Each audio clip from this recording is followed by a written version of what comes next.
Bem-vindos a mais um vídeo com reflexões no YouTube. Hoje eu vou comentar mais uma vez sobre a tentativa que a grande mídia brasileira está fazendo no sentido de desconstituir os governos federal e estaduais em muitas unidades da federação. Eu usei a expressão tentativa porque chega a ser patético o que está acontecendo. Vamos a alguns fatos. O primeiro deles, o jornal Estado de São Paulo, dessa semana, em editorial, disse que o governo federal não tinha nada para apresentar à nação nesses 100 primeiros dias de governo e colocava em dúvida a capacidade do governo algum dia ter alguma coisa para mostrar. Depois veio um episódio bastante contundente que rodou todas as mídias sociais país afora, envolvendo uma entrevista de uma repórter da Rede Globo com o prefeito do Rio de Janeiro, Crivella. E por fim, hoje, uma pesquisa do Datafolha, da Folha de São Paulo, desconstituindo o apoio popular que as medidas de combate ao crime e à corrupção mandadas pelo ministro Sérgio Moro ao Congresso teriam junto à população. Ora, essa grande mídia, esse tripé da imprensa brasileira, não tem mais nenhuma credibilidade. Ninguém mais confia, nem tem segurança em Folha de São Paulo, em Rede Globo e em Estadão. Vamos lá. A Folha de São Paulo está com uma grave crise interna, uma divisão entre os seus sócios, que já levou, inclusive, à destituição do seu conselho editorial. É público e notório que a Folha enfrenta gravíssimos problemas de ordem financeira e econômico. E é público e notório também que há uma cisânia entre os controladores daquele que já foi um jornal bastante sério e respeitado. Porém, tanto a Folha quanto o Instituto Datafolha vem errando contínua, grave e contundentemente com o Brasil e com os brasileiros, sobretudo no campo das pesquisas. Nas eleições passadas, a Folha errou todos os palpites que deu. Eu uso a palavra palpite porque não foram nem prognósticos nem pesquisas. Foram palpites maquiados, tanto da Folha quanto do Ibope. Eles erraram feio. Por eles a Dilma era senadora, por eles o Bolsonaro perdia a eleição no segundo turno para todo mundo. Ninguém mais acredita em pesquisa de Ibope e de Folha de São Paulo e de Datafolha. Vamos, convenhamos que essa gente passou. Será que eles ainda têm a ideia de que alguém possa levar a sério uma pesquisa do Datafolha? Não, né? A Datafolha já era. Ninguém mais leva nenhuma atividade do Datafolha em consideração. E basta a gente conversar com alguém da família, ou alguém no trabalho, ou alguém na rua, no ponto de ônibus. Datafolha, a vez de vocês passou. O empresário Luciano Hang, da Havan, disse que a Folha devia se chamar de Folha PET. Eu diria que a Folha deveria ser um jornal excelente para forrar a gaiola. A Globo, por sua vez, todo mundo sabe o que quer dinheiro. E o prefeito Crivella insinuou não, ele deixou claro que o que a Globo estava fazendo com o Rio de Janeiro, que é o mesmo que está fazendo com o Brasil e que faz em muitos estados da federação, é chantagem.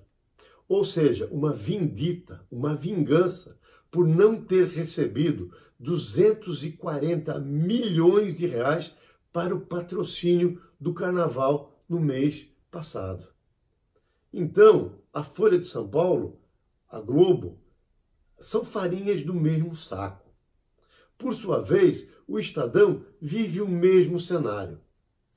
Todos eles perdendo anunciantes, assinantes e telespectadores. Estão perdendo por quê? Porque é uma nova mídia. a uma nova forma da notícia transitar entre a população. Antigamente, só existiam eles. Hoje não. Hoje as mídias sociais transmitem a informação na velocidade do pensamento. E esses jornais perderam a capacidade de estar ao lado da população, atualizando e informando. Ontem eu assisti um jogo do Flamengo pela Libertadores pelo Facebook, com 1 milhão de pessoas dando audiência para aquele canal, milhares de compartilhamentos. E essa é uma realidade sem volta. Semana passada eu li um artigo da jornalista Miriam Leitão, que as pessoas já estão chamando de Miriam Torresmo ou de Miriam Pururuca, porque ela está queimadíssima com todo mundo, dizendo que o governo do presidente Bolsonaro instigava a população contra a imprensa, dizendo que isso era uma afronta à liberdade de imprensa. Ora, a imprensa no Brasil nunca foi tão livre. A imprensa do Brasil continua e continuará livre, mas nós também temos o direito de usar com critérios a nossa crítica contra essa imprensa eivada de todo o mau comportamento. E o que essa imprensa está acusando? Ela está acusando a perda de receita. A perda de receita vinda do seu mau comportamento.